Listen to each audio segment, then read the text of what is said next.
En entrant dans la chambre, j'étais resté debout sur le seuil, n'osant pas faire de bruit, et je n'en entendais pas d'autre que celui de son haleine venant d'expirer sur ses lèvres à intervalles intermittents et réguliers, comme un reflux, mais plus assoupi et plus doux.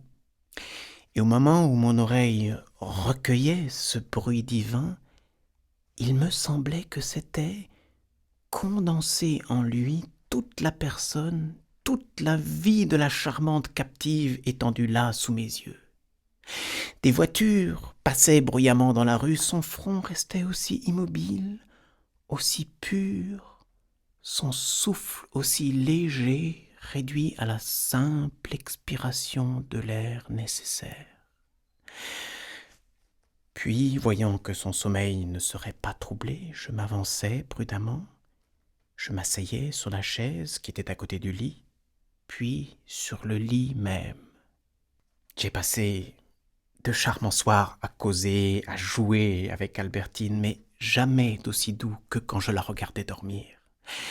Elle avait beau avoir en bavardant, en jouant aux cartes, ce naturel qu'une actrice n'eût pu imiter, c'était un naturel plus profond, un naturel au deuxième degré que m'offrait son sommeil.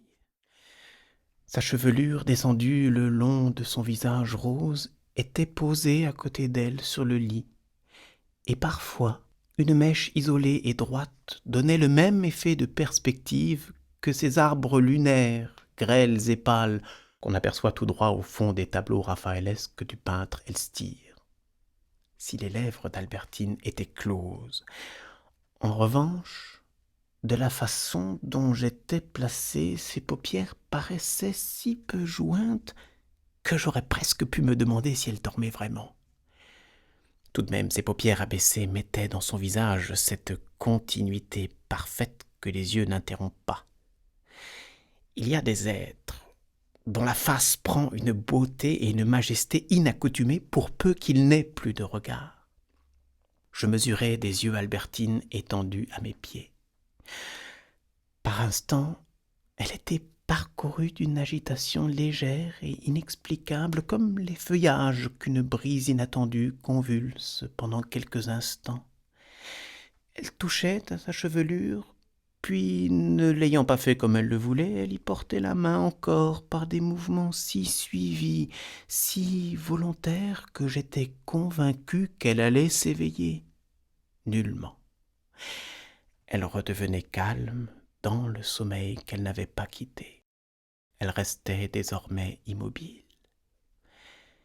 Elle avait posé sa main sur sa poitrine en un abandon du bras si naïvement puéril que j'étais obligé, en la regardant, d'étouffer le sourire que par leur sérieux, leur innocence et leur grâce nous donnent les petits enfants.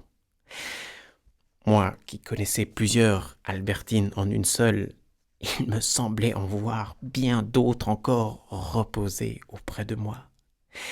Ses sourcils arqués, comme je ne les avais jamais vus, entouraient les globes de ses paupières comme un doux nid d'alcyon. Des races, des atavismes, des vices reposaient sur son visage. Chaque fois qu'elle déplaçait sa tête, elle créait une femme nouvelle, souvent insoupçonnée de moi. Il me semblait posséder non pas une, mais d'innombrables jeunes filles. Sa respiration peu à peu plus profonde maintenant soulevait régulièrement sa poitrine et, par-dessus elle, ses mains croisées, ses perles, déplacées d'une manière différente par le même mouvement, comme ses barques, ces chaînes d'amarre que fait osciller le mouvement du flot.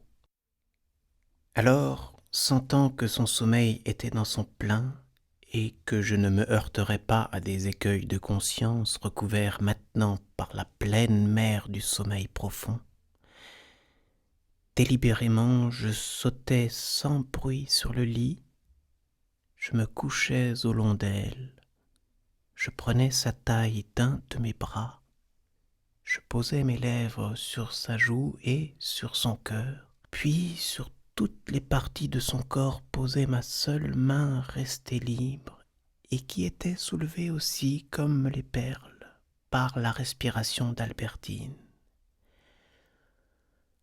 Moi-même, j'étais déplacé légèrement par son mouvement régulier.